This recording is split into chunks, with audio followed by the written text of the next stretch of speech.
Labas rytas, brangus draugai. Šiandieną gražų vasaros rytą mes toliau tęsime mūsų apmąstymus ir prasmingą rytą. Ir kol jūs pasijungsite visi arba pasidarysite skanios kavos, tai noriu tikrai pasidžiaugti bendryste, tikrai pasidžiaugti draugystė kartu su jumis. Ačiū, kad atsiliepėte į vairias mūsų iniciatyvas.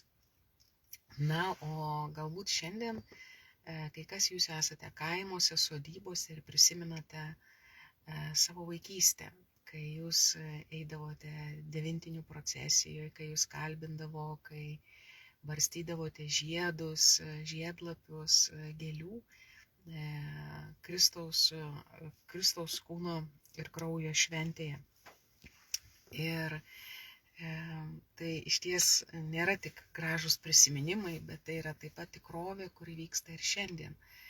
Ir rytoj visa bažnyčia švęs devintinės, kai kas jau iš vakaro turi vairias procesijas. Tai yra pagerbimas viešpaties kūno ir kraujo. Ir čia norėčiau pacituoti Jono Evangeliją, 6 skyrių, 54 eilutę. Kas valgo mano kūną ir geria mano kraują, tas turi amžinąjį gyvenimą. Kas valgo mano kūną ir geria mano kraują, tas turi amžinąjį gyvenimą. Ir toliau sakoma, tas pasilieka manyje ir aš jame. Ką reiškia pasilikti jame ir jis mumyse? Ir čia man iškyla tokia situacija, kuri yra daugelių šeimų patirtyje. Kiekvienas šeimos narys valgo atskirai, kada nori, jaunuoliai valgo savo kambaryje, prie kompiuterio, kalbėdami telefonu, tėvai irgi valgo ir dar dirba kitus 3 darbus.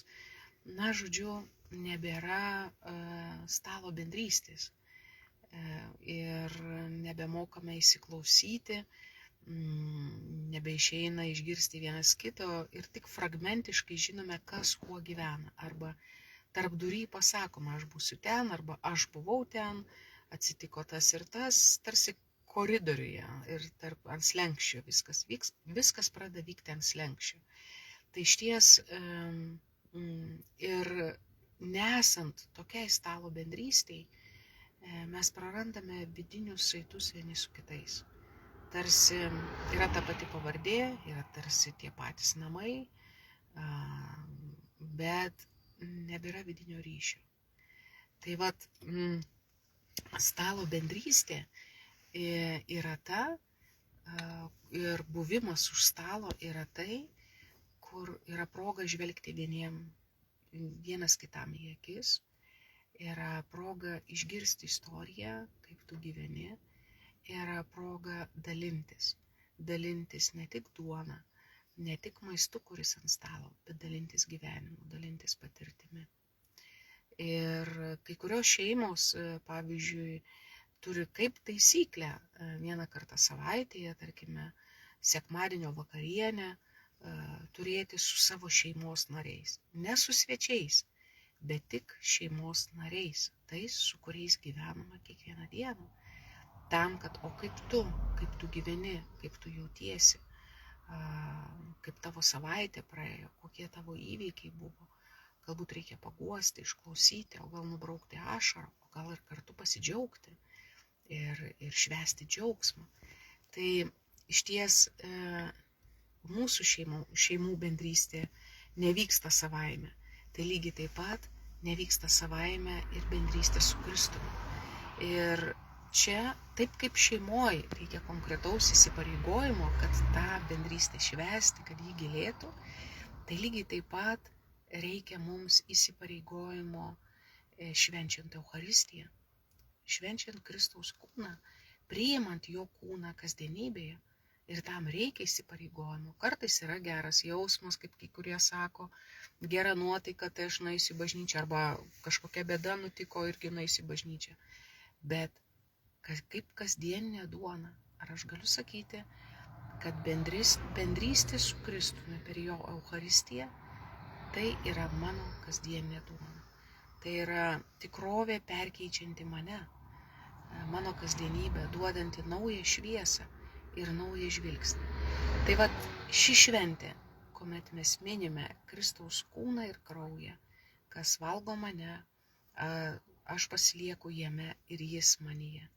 Tai valgyti tai reiškia priimti savo istoriją Kristų, į savo kasdienybę. Ir švenčiant Eucharistiją, tai vyksta ne tik konsekracija, perkeitimas duonos į Kristaus kūną, bet per tai vyksta ir mūsų istorijos perkeitimas. Ir su Dievo palaiminimu mes galim eiti, būti ir tapti kitiems ta Kristaus duona, Kristaus žvilgsniu, Kristaus žodžiu. Tai brangieji, tai šis šeštadienio rytas tėvonija mums įkvėpimas švęsti ne tik sekmadienį, bet švęsti tikrai Kristaus kūną ir kraują, kuris atėjo tam, kad mūsų trapumas kasdieną būtų perkeičiamas. Ir jis pasiliko duonoje, Eucharistijoje, kad mūsų trapumas nuolat būtų sudievinamas. Ir tokiu būdu mes regėtume jį veidas į veidą, kai ateis tam laikas. Tai ir aš šiandieną, nors ir esu kelyje, mes turėsime bendruomenėje susikaupimo dieną. Ir dabar esu jau už Kupiškio, vykstam su sesė Veronika, kuri yra kitoj pusėje. Tai linkiu jums palaiminto šeštadienio, palaiminto savaitgalio, kad jūs atrastumėte savo šeimose vienas kitą. Ir įsipareigotumėte savaitės eigoje ne pagal nuotaiką, bet kaip šventą dalyką įsipareigotumėte kartu švęsti bendrystę už stalo, kartu dalintis, kurti tą kultūrą, dalinimosi kultūrą, įsiklausimo kultūrą, nešimo vienas kito kultūrą ir kartu valgant ir kartu švenčiant. Tai tebūnie Kristus, tas, kuris dalinosi su mokiniais savo duoną už stalo, dalinosi savimi, išdalino save, tebūnie jis mums kasdienis įkvėpimas ir jums taip pat kaip įkvėpimas naujoms tradicijoms jūsų šeimose. Taigi su kava, skania kava ir visiems jums palaiminto šeštadienio sudie.